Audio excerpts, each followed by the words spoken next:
Well, it's been 2 weeks since rioters at UC Berkeley used violence to force the cancellation of a speech by Milo Yiannopoulos. Most people were appalled by what happened, but Yvette Felarca is not among those people. Besides working as a public school teacher in California, she is the national organizer for the Coalition to Defend Affirmative Action, Integration, and Immigrant Rights, and Fight for Equality by Any Means Necessary. BAM is the acronym. Felarca is willing to integrate violence into her political agenda, as you can see from this clip of her disrupting a rally last summer in Sacramento. Are these people going to get off our street? We don't have to give a speech. Here you go, boy. Hey, say we should be nice.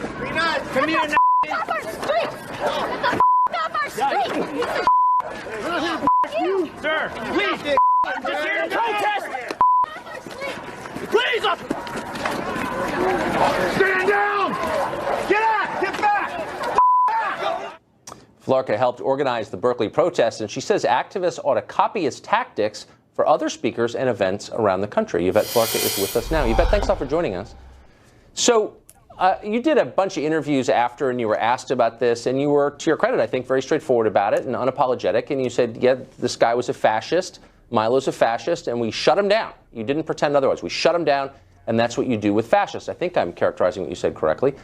Just so we can understand the standard here, what is a fascist? So a fascist is someone who's organizing a mass movement that's attacking women, immigrants, black people, other minority groups in a movement of genocide. That's what a fascist is. Okay. So it's someone who's committing violence? And it's someone who's committing violence and who's trying to organize other people to commit violence. Okay. And Milo Yiannopoulos is a fascist. Okay. So he's committed acts of violence against the protected groups you mentioned? Well, what he's doing is he's trying to be the youth face and the token that other people who are organizing violence try to hide behind. And so in all of his talks all over the country, what Yiannopoulos has done is whip up a whole lynch mob mentality where people who come to see him or his supporters not only agree with his views, but also attack other people. And that was certainly true in Washington State when one of his supporters came and actually shot an anti-fascist protester. But in Berkeley, we made sure that didn't happen because we were able to shut him down. So, but you're conceding that Milo himself has not committed acts of violence, and nor has he incited violence by the legal definition. He'd be in jail if he did. But you're saying that because people who agree with him have committed violence, he should not be allowed to speak. You know, fascist movement takes many forms, and it always tries to have one form that looks respectable and a little bit milder.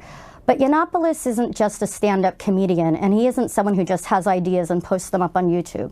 He's someone who is funded by Breitbart and Steve Bannon to go around to college campuses to try to recruit other young people to then conduct those attacks on his behalf and on Trump's behalf. But I'm really, really glad to say that thousands of us were out there last week, or February 1st, and made sure that there were thousands of us to make sure that we defended our campus, this community, and especially the immigrant and Muslim students who were under attack and have been under attack by him and other fascists. Right, and by using violence, I mean, you don't shy away from that by any means necessary is the name of your group, and so it implies violence. So what should we do with fascists? I mean, if you think that someone is espousing genocide, what should we do with them? I mean, should that person be allowed to walk free? Should we put him in jail? Should we kill him? Should we exile him? I mean, it's a sincere question. If you're willing to use violence because you think someone is espousing genocide, what's the penalty for that? Well, first we've got to make sure we nip it in the bud, and we make sure that they're not allowed to recruit and act as if it's respectable to call for the mass murder of millions of people. In fact, millions who make up the majority of people in this nation at this point. Okay, and so they just to be clear, there's no Milo Yiannopoulos, this is not a defense of him, just a factual point, has not ever said that, in public anyway, not that we have a record of. There's no evidence that he has called for the genocide of anybody, as you know, but you're saying by transference in some way, he inspires people who believe that, I guess. But you're not getting my question. Like, when you say nip in the bud, should he be allowed to go on the subway and talk to the guy next to him about perhaps joining his movement? Or should he be allowed to talk to people in restaurants? Or what should we do with the fascist who you believe is inspiring genocide? So first of all, the alt-right is a neo-fascist movement, and they're trying to hide behind some softer versions of their more open counterparts who identify themselves as Nazis. But they're still part of the same movement, first of all. Second of all, when someone is trying to speak at a campus or at a rally, they're doing it not just because they have an opinion, but someone like Yiannopoulos or any other alt-righter or fascist or neo-fascist is doing it to recruit other people. No, we don't let them recruit. And in fact, when you look back at the Holocaust and the lessons that we draw from that, we don't say, oh, well, at least we let them voice their opinion. We say never again.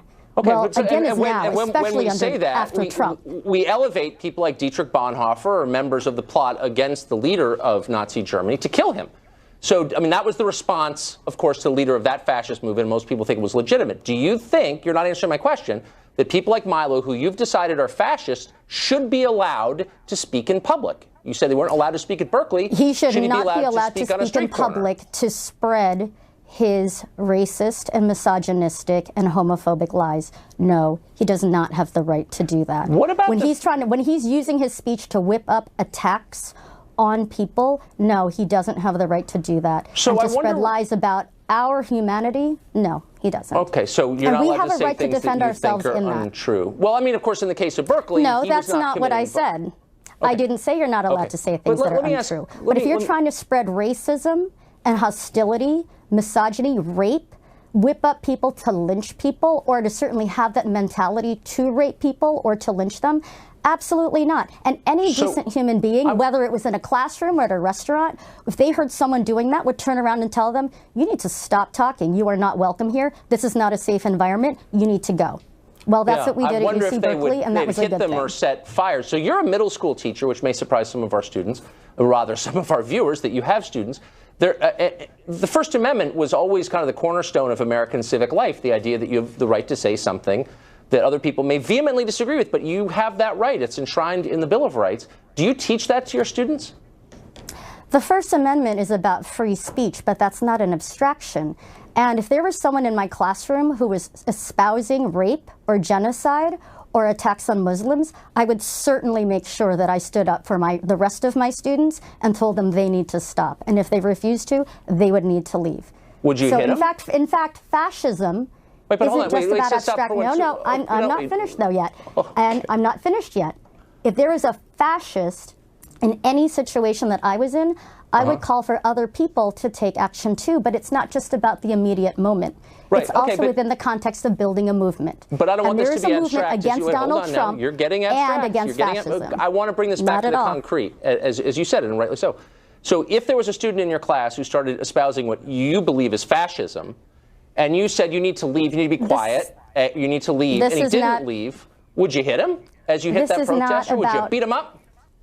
No, of course not. But that's not what we're talking about here. We're talking about people who, you know what? In Sacramento, there were fascists who had knives tied at the ends of sticks, and they stabbed people, including us. Not the man that you hit. He looked kind of unarmed to me. Oh, yes, actually, they did. And it's funny to you, but it's actually not funny to the rest of us. And that's why we take this really seriously. I know that you take it seriously, and that's why I'm asking you a really simple question. But I am serious as a heart. I am serious as a heartbeat, I believe you. Oh, I believe that you're serious. And we're not talking about a classroom. We're talking about people who are trying to kill and murder people and who've already done it. And who are trying to create a hostile environment on these campuses in order to do that. No, that's not a safe environment for immigrant students. That's not a safe environment for women or Muslim students or trans students. And so, yeah, we have a right to defend ourselves and real free speech. Let me ask you one last question, Yvette, if I may. So if you're standing, I just want to know, like, the protocol for anti-fascist activists like yourself. You're standing on a street corner, someone starts saying something you don't like, and you think, boy, that's an act of hostility, that person's a fascist. No, but you are misrepresenting the words that I've been saying. This isn't about not liking something. This isn't about Ben and Jerry's versus Stone Cold Pizza or something. This is about the lives of real people, immigrants who are under attack now, Muslims who are being massacred, and I'm women who are asking being you, raped. how deep is your So commitment? you're the one trivializing this, not me. I'm not in any way trivializing, and I ask you a sincere question. To what extent would you go to stop that person from spreading genocidal propaganda? I would call for people to counter-protest, to stand up, and to shut down any attempts to fascistly recruit and organize. Like, what if I want to keep talking? I'm saying something that you find appalling, but you know what? I've got a First Amendment right. I'm an American. What would you do? So a bunch of people come and say, stop that. I say, no, I'm not going to stop that. I'm an American. What are you going to do next?